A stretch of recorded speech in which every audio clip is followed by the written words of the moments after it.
17 जिला व Yashwant charitable trust Vadgaon Umraj यांच्याद्वारे आज कराडमध्ये आयोजित सैनिक व पोलीस शहीद परिवार सन्मान सोहळा व सैनिक समाज यशवंत पुरस्कार प्रदान सोहळा याच्यामध्ये उपस्थित सर्वजण ज्याचं नाव प्रशांतने एकदम डिटेल प्रमाणे घेतलं त्या सर्वांचं मी स्वागत करतो।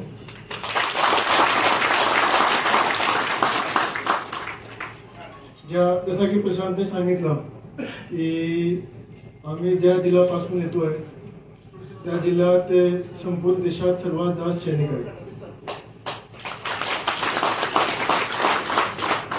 आणि माझ्यासाठी अभिमानाची गोष्ट आहे की ज्या जिल्ह्यामध्ये सेकंड हायेस्ट सैनिक आहे तिथे मी जिल्हाधिकारी झालेलो आहे। आमचा तो जिल्हा आहे जिथे प्रत्येक कुटुंबामध्ये प्रत्येक पिढीमध्ये कोणीतरी एक सैनिक आहे आणि म्हणून खूप लहानपासून आम्ही सैनिकाचे सर्व जे कष्ट आहे त्याचे कुटुंबाचे जे कष्ट असतात त्यांना खूप जवळून बघितलेलं आहे।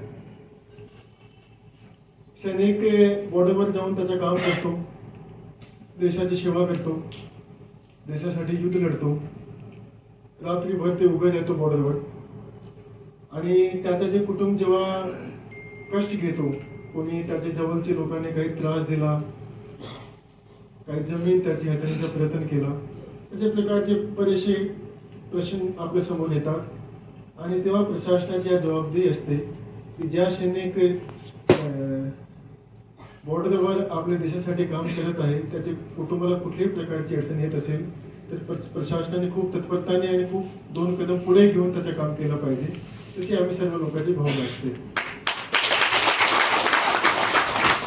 हा भावना काय पद्धतीने निर्माण होते, ठीक आहे, माझं एक उदाहरण आहे की मी त्याच्या जिल्ह्यामधून येतोय जिथे ऑलरेडी आम्ही खूप सैनिक बघितलेले आणि म्हणून मी खूप जाणीव आहे की त्याच्या काय पद्धतीने काम केलं पाहिजे, एक सहानुभूतीपूर्वक काम केलं पाहिजे।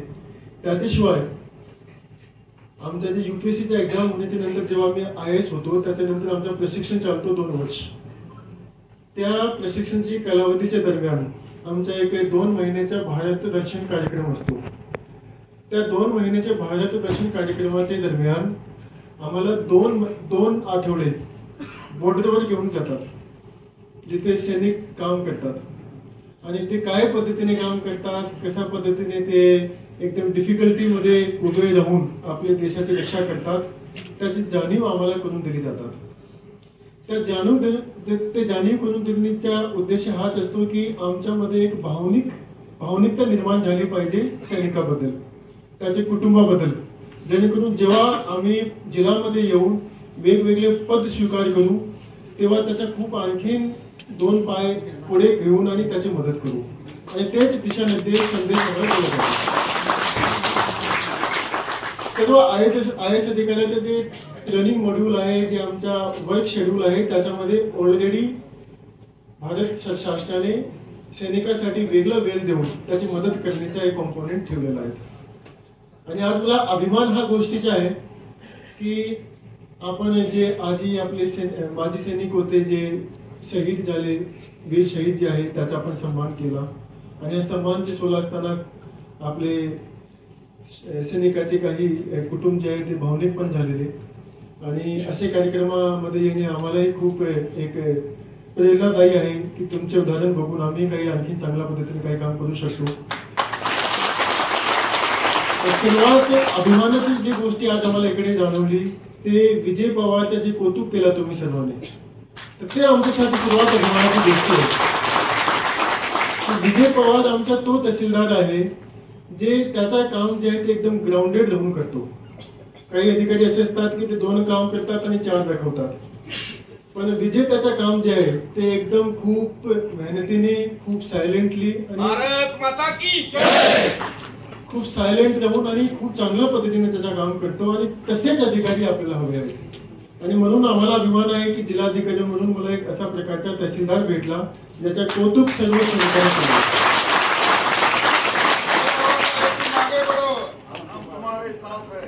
आता शेखर सिंग सर असताना प्रशांतने सांगितलं की अमृतवीर म्हणून एक मोहीम चालू केली होती ज्याच्यामध्ये प्रत्येक तालुक्यामध्ये एक कक्ष स्थापित केला होता. त्या कक्षाच्या द्वारे सर्व सैनिकाचे जे काही प्रश्न असतात किंवा त्याच्या कुटुंबाचे जे प्रश्न असतात त्याला त्याच तालुक्यामध्ये सोडवण्याचा प्रयत्न केला जातात आणि त्याची सुरुवात कराडमध्ये विजयनेच केली होती.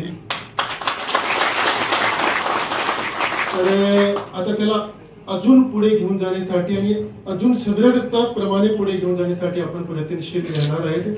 आणि त्यासाठी मी विजयलाही रिक्वेस्ट करतो की आता प्रोबेशनरी तहसीलदार असल्यामुळे आपल्याकडे अजून 15-20 दिवस आहे.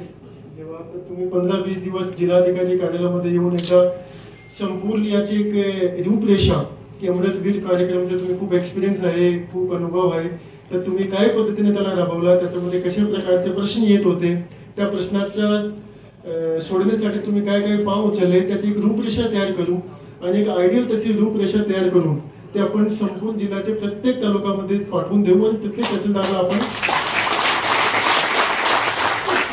त्या तालुक्याचे प्रत्येक तालुक्याचे तहसीलदार आणि प्रांतला आपण सांगू की ज्या पद्धतीने कराडने त्याचे अनुभव वापर करून जे रूपरेषा तयार केलेली आहे तिथे खूप चांगला प्रतिसाद मिळाला आहे, ते संपूर्ण जिल्ह्यामध्ये आपण राबवला पाहिजे. तसंही आपण एक वेगळा एक परिपत्र काढून सूचना देऊ. याच्याशिवाय आता या ठिकाणी सर्व जे बसलेले सैनिक आहेत त्यांना मला आणखीन एक विनंती करायची. मी आता इलेक्शन समोर आहे आपले, म्हणून ज्या कार्यक्रमात आम्ही जातो तेव्हा प्रत्येक ठिकाणी आम्ही हा सांगतो की लोकशाहीला जीवन ठेवण्यासाठी सर्वांनी वोटिंगचा अधिकार वापरला पाहिजे.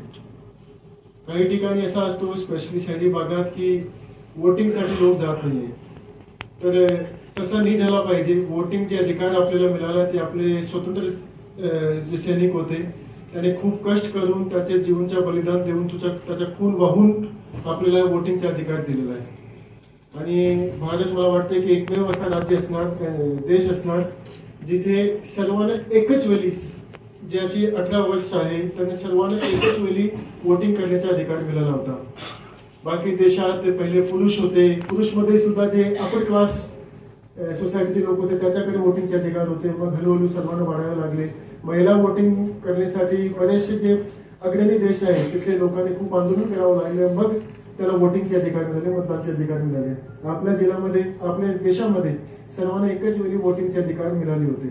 तर वोटिंगचा जे अधिकार आहे ते खूप महत्वाचा आहे. एप्रिलमध्ये किंवा मे मध्ये जेव्हा आपले 17 जिल्ह्यात इलेक्शन होणार तेव्हा सर्व लोकांनी वोटिंगचा जे अधिकार तुमच्याकडे त्याचा वापर करावा. तुमच्या कुटुंबालाही सांगा, तुमचे नातेवाईक जे आहेत त्यांनाही सांगा, तुमचा जे आसपडोस आहे त्यांनाही सांगा, जेणेकरून येणारा जे लोकसभा आहे आणि विधानसभा आहे त्याच्यामध्ये संपूर्ण देशात सर्वात जास्त मतदान आपल्या साताऱ्यामध्ये होतील.